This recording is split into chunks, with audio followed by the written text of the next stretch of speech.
قرآن کہتا ہے بات سچی کرو اگرچہ تمہارے والدین کے خلاف جا رہی ہو. اویل والدین والاقربین. کسی نے آپ کے باپ پہ کیس کر دیا کہ اس نے میرے پیسے چرائے ہیں, عدالت نے آپ کو گواہی کے لیے بلایا, آپ کو پتا ہے میں نے اگر کہہ دیا کہ میرے ابا نے چرائے تو ابا کو جیل ہو جائے گی. اسلام کہتا ہے آپ کو یہ بولنا پڑے گا کہ میرے ابا نے چرائے ہیں. حالانکہ ابھی تھوڑی دیر پہلے اسلام والدین کے حقوق بتا رہا ہے.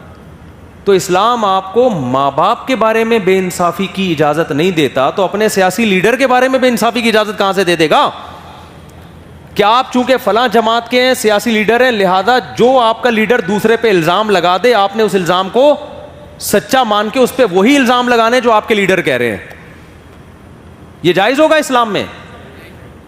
آپ پی ٹی آئی کے ہیں تو اب آپ نے مسلم لیگ پہ ہر وہ الزام لگانے جو پی ٹی آئی لگا رہی ہے, جبکہ آپ کے پاس کوئی ثبوت نہیں ہے. آپ چونکہ جے یو آئی کے ہیں تو آپ نے اب جے یو آئی میں ہونے کی وجہ سے ہر وہ الزام جو اس نے پی ٹی آئی پہ لگائے آپ نے وہ لگانا ہے. اور آپ اگر پیپلز پارٹی کے ہیں اور پھڈا مسلم لیگیوں سے چل رہا ہے تو اس نے نواز شریف کو چور کہہ دیا تو آپ نے بھی چور کہنا ہے, کیونکہ زرداری نے اس کو چور کہا ہے اور بندر بھی پیچھے ہنس رہے ہیں کہ کیا کہہ دیا. ایک میمز آئی ہے, زرداری صاحب کہہ رہے ہیں جب غریب آدمی بھوکا سوتا ہے تو مجھے رونا آتا ہے, مجھے بہت افسوس ہوتا ہے غریب کو دیکھ کے. پیچھے دکھائے بندر جنگل کے, وہ بھی ہنس رہے ہیں اس بات, پوری دانت کھول کھول کے نا بندر بھی. لیکن پیپلز پارٹی والے یہ کریں گے, وہ نواز شریف پہ ایسا الزام لگا, جب ابھی تو پھڈا نہیں چل رہا نا, لیکن جب چلے گا پھڈا پھر دیکھنا. اگر وہ جناب زرداری صاحب کہیں گے نواز شریف نے یہ چوری کی, بغیر تحقیق کے مان لیں گے. بھئی آپ کے پاس تحقیق نہیں ہے, آپ وہ الزام اپنے لیڈر کے کہنے پہ کسی دوسرے پہ مت لگاؤ. قرآن کہہ رہے ہیں اپنے باپ کی رعایت, ماں کی رعایت نہیں کر سکتے تو اپنے لیڈر کی رعایت کہاں سے؟ تو آپ نے ایسے موقع پہ آپ جس بھی سیاسی تنظیم کو جوائن کرو, لیکن اپنے لیڈر کے کہنے پہ بلا دلیل آپ نے کسی پہ الزام نہیں لگانا. یہ بڑا چل رہا ہے وہ چور ہے وغیرہ, نہیں وہ چور ہے وغیرہ, اس نے اتنے کھا لیے وغیرہ, اتنے کھائے بھی ہیں, میں نہیں کہتا کہ نہیں کھائے ہیں, اس پہ تو ثابت ہو چکا ہے بہت سے لوگوں نے بہت کچھ کھایا ہے الحمدللہ. پوری اسٹیل ملیں کھا کے ان کے چمچ بھی چھوڑے نہیں ہیں. اسٹیل مل میں تو اگر ایک چمچ بھی اسٹیل کا تھا نا, وہ بھی ہمارے حکمرانوں نے الحمدللہ چھوڑا نہیں ہے. اسٹیل مل میں چمچ بنتے نہیں ہیں, اسٹیل مل میں تو خام لوہے کو لے جا کے سریے کی شکل میں نکالا جاتا ہے. تو اگر وہ سریا کھا جاتے تو ہمیں اعتراض نہیں ہوتا, لیکن اسٹیل مل میں جو دائیں بائیں اسٹیل کے چمچ پڑے ہوئے تھے, جو اسٹیل مل سے ان کا کوئی تعلق نہیں تھا, وہ بھی کھا گئے الحمدللہ. تو جن چیزوں کا اسٹیل مل سے تعلق نہیں ہے لیکن تھیں اسٹیل کی, جب ان کو نہیں چھوڑا تو جو جن کے لیے اسٹیل مل بنی تھی اس کو کون چھوڑے گا؟ تو کھائیں, میں مانتا ہوں, آپ یہ نہ سمجھیں کہ میں اپنے حکمرانوں کو کہہ رہا ہوں دودھ کے دھلے میں, لیکن بعض الزامات ایسے ہوتے ہیں جو صرف دوسرے کو نیچا دکھانے کے لیے ہوتے ہیں.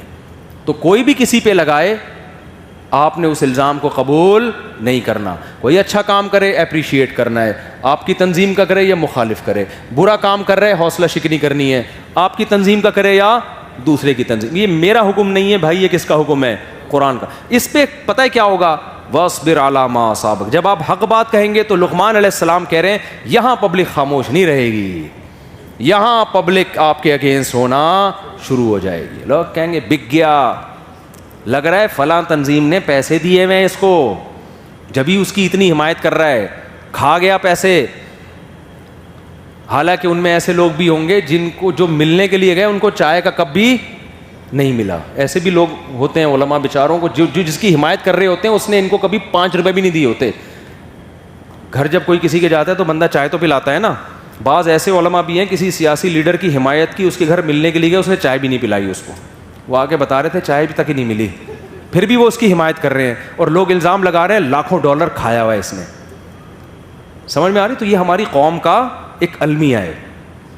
تو خیر کہاں سے کہاں بات چلی گئی. تو لقمان علیہ السلام نے بیٹے سے کہا بیٹا جب حق کرے گا نا پھر ہوگی, نماز پہ نہیں ہوگی. آپ نماز پڑھتے رہے, لوگ ویڈیو بنا کے ڈالیں گے حضرت جی دعا میں رو رہے ہیں, دیکھو کتنا رو رہے ہیں, کتنے پیارے لگ رہے ہیں, یہ ہیں ہمارے شیخ.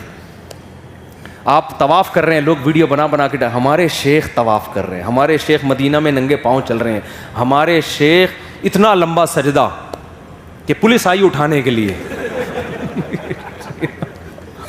اتنے پیارے ہیں ہمارے شیخ.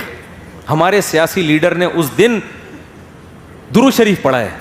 اس دن ہمارے سیاسی لیڈر کو میں نے دیکھا ٹوپی پہنے ہوئے بیٹھے ہوئے تھے, اتنے نیک ہیں.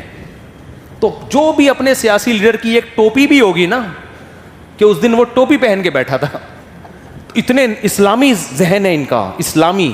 دیکھو ٹوپی پہنی ہوئی تھی, اور دوسرا والا بھائی وہ پتہ نہیں کیا کیا کر رہا ہوگا,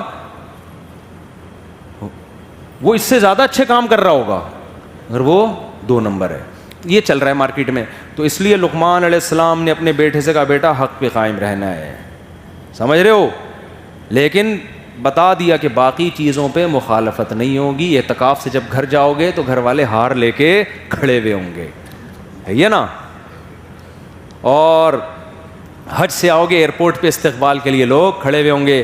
لیکن جہاں گھر میں تم نے یہ کہہ دیا کہ یہ گھر میں ہمارے ٹھیک نہیں ہو رہا, بیگم پردہ کر لیا کرو, میرے بھائی سے تمہارا پردہ ہے, وہیں سے بیگم کا ری ایکشن شروع.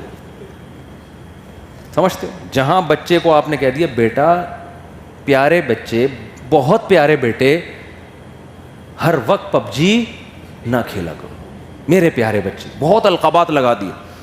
بیٹا کہے گا ابا یار پتہ نہیں کیا ٹینشن ہے یار, یہ سعودیہ میں ہی رہتے تو اچھا تھا, یہ بس کمانے کی مشین ہے, ان کا کام ہے انڈے ڈبل روٹی, کھانا پینا, بڑا گوشت چھوٹا گوشت یہ پرووائڈ کرنا.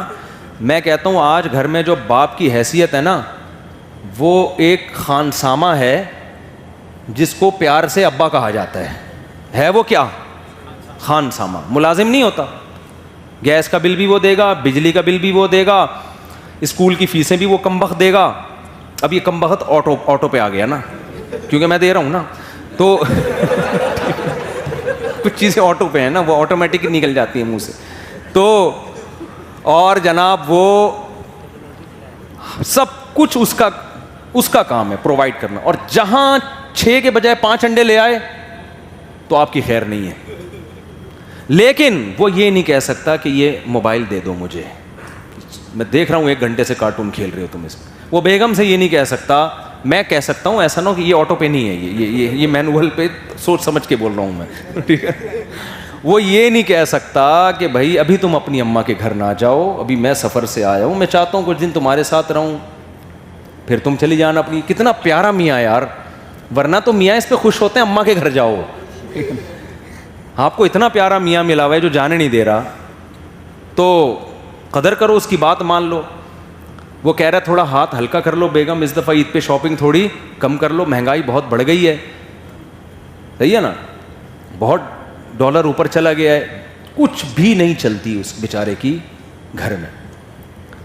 جہاں آپ نے نصیحتیں شروع کر دی, نماز بیگم اب نماز پڑھ لو ٹائم پہ, یا عورت نے شوہر کو کہنا شروع کر دیا, دونوں طرف ہوتا ہے معاملہ.